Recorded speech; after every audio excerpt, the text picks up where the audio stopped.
వందే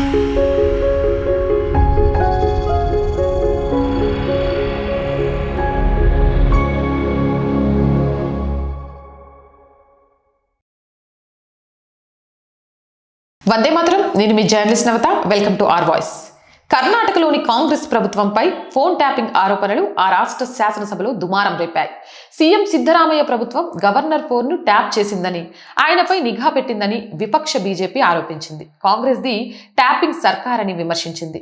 governor ప్రసంగానికి ధన్యవాదాలు తెలిపే తీర్మానంపై చర్చ సందర్భంగా రాజ్ భవన్ కి వచ్చే ఫోన్ కాల్స్ వివరాలను కాంగ్రెస్ పొందిందని, వాటిపై నిఘా ఉంచి అధికార దుర్వినియోగానికి పాల్పడిందని బీజేపీ సభ్యులు ఆరోపించారు.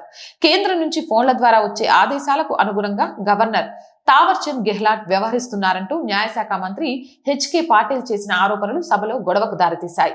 ఈ చర్చలో బీజేపీ ఎమ్మెల్యే సురేష్ కుమార్ మాట్లాడుతూ గవర్నర్ కు కాంగ్రెస్ ప్రభుత్వం అగౌరవపరుస్తుందని, రాజ్యాంగ పదవిలో ఉన్న ఆయనపై అర్థం లేని ఆరోపణలు చేస్తూ అవమానిస్తుందని విమర్శించారు. గతంలో కూడా పలు సందర్భాల్లో రాష్ట్ర ప్రభుత్వాలు రాసిచ్చిన ప్రసంగాన్ని గవర్నర్ చదవని ఘటనలు కూడా ఉన్నాయని ఆయన తెలిపారు. గతంలో జరిగిన ఘటనలను ఆయన ఉదాహరిస్తూ జనవరి 2011లో రాష్ట్రంలో బీజేపీ అధికారంలో ఉందని, అప్పటి ప్రతిపక్ష నాయకుడు సిద్ధరామయ్య బీజేపీ ప్రభుత్వం అవినీతికి పాల్పడిందని ఆరోపిస్తూ ఆ ప్రసంగాన్ని చదవవద్దని గవర్నర్ ని కోరిన తర్వాత అప్పటి గవర్నర్ హన్స్రాజ్ భరద్వాజ్ తన ప్రసంగాన్ని చదివినట్టుగా పరిగణించాలని సంయుక్త సమావేశంలో ప్రతిపాదించిన విషయాన్ని గుర్తు చేశారు.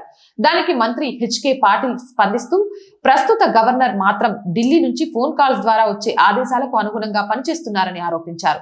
ఢిల్లీ నుంచి కాల్స్ వచ్చిన తర్వాత గవర్నర్ ఆ పూర్తి ప్రసంగాన్ని చదవలేదు. అప్పటి గవర్నర్ భరద్వాజ్ ఘటన గురించి మీరు చెప్పినట్టుగా ఇప్పుడు మనం దీని గురించి కూడా మాట్లాడాలి అని పాటిల్ స్పష్టం చేశారు. మంత్రి వ్యాఖ్యలతో బీజేపీ సభ్యుల నుంచి తీవ్ర ప్రతిఘటన వచ్చింది. గవర్నర్ పై మంత్రి తీవ్ర ఆరోపణలు చేశారని, అసలు గవర్నర్ ఫోన్ కాల్స్ గురించి ప్రభుత్వానికి ఎలా తెలుసునని బీజేపీ నేత సురేష్ కుమార్ ప్రశ్నించారు.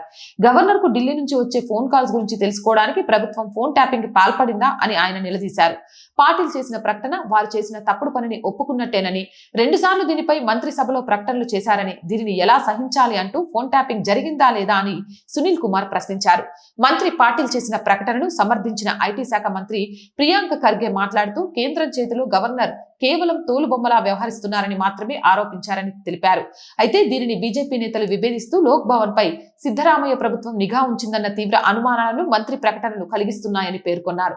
వ్యాఖ్యలు వాదోపవాదాలతో గందరగోళం ఏర్పడటంతో ఖర్గే ఆగ్రహంతో ఆర్ఎస్ఎస్ కర్ణాటక రాష్ట్ర ప్రధాన కార్యాలయం కేశవకృప నుంచి గవర్నర్ కు ఫోన్ కాల్స్ వచ్చాయని పేర్కొనడంతో కాంగ్రెస్ కి ఇటలీ నుంచి కాల్స్ వచ్చాయంటూ బీజేపీ ప్రతినిధులు ప్రత్యారోపణలు చేశారు.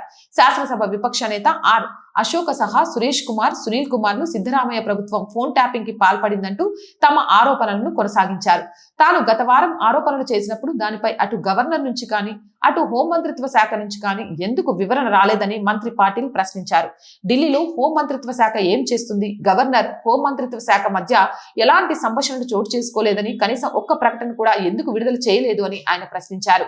ఇక నిఘాపై విపక్ష నేత అశోక్ మాట్లాడుతూ మంత్రులు పాటిల్, ఖర్గేల ప్రకటనలు చూస్తే లోక్ భవన్, ఆర్ఎస్ఎస్ కార్యాలయం ఫోన్లు ట్యాపింగ్ అయిన విషయం రుజువైంది. ఈ ఫోన్లు కూడా ప్రస్తుతం ట్యాపింగ్ లో ఉన్నాయా? ఇది ఫోన్ ట్యాపింగ్ ప్రభుత్వం అని విమర్శించారు. దీనిపై వాదోపవాదాలు కొనసాగడంతో స్పీకర్ యూటీ ఖడేర్ సభను లంచ్ కు వాయిదా వేశారు.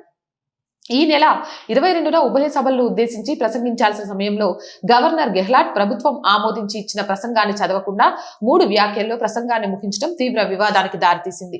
ఆ ప్రసంగంలో కేంద్రం చర్యలపై పలు అభ్యంతర వ్యాఖ్యలతో పాటు ఉపాధి హామీ పథకం మార్పుపై కేంద్రంపై తీవ్ర విమర్శలు ఉన్నాయని, అందుకే దానిని ఆయన చదవలేదని లోక్ భవన్ వర్గాలు వివరించాయి. దీనిపై అధికార కాంగ్రెస్ ప్రభుత్వం నుంచి తీవ్ర వ్యతిరేకత వ్యక్తమైంది. ఏదేమైనా ఈ ఫోన్ ట్యాపింగ్ ఏందో కానీ ఇటు తెలంగాణ అటు కర్ణాటక కాంగ్రెస్ ని కుదిపేస్తున్నాయి.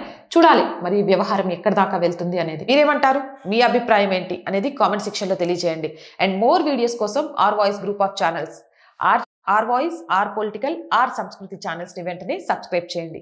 అలాగే మీరు చేసే ప్రతి చిన్న సహాయం ఈ ఆర్ వాయిస్ ఛానల్ మరింత ముందుకు వెళ్ళడానికి ఉపయోగపడుతుంది. కాబట్టి ఆర్థికంగా మాకు చేయూతనందించండి. ఆర్థికంగా సపోర్ట్ చేయాలి అంటే సబ్స్క్రిప్షన్ పక్కనే జాయిన్ అనే బటన్ ఉంది. 1 to 5 లెవెల్స్ ఉన్నాయి. ఏదో ఒక లెవెల్లో సపోర్ట్ చేయండి. లేదా స్క్రీన్ మీద గూగుల్ పే, ఫోన్ పేతో పాటు అకౌంట్ డీటెయిల్స్ ఉన్నాయి. మీకు తోచిన సహాయాన్ని అందించండి. వ్యాపార ప్రకటనల కోసం 8328500576 నెంబర్ని సంప్రదించండి. జై హింద్, జై భారత్.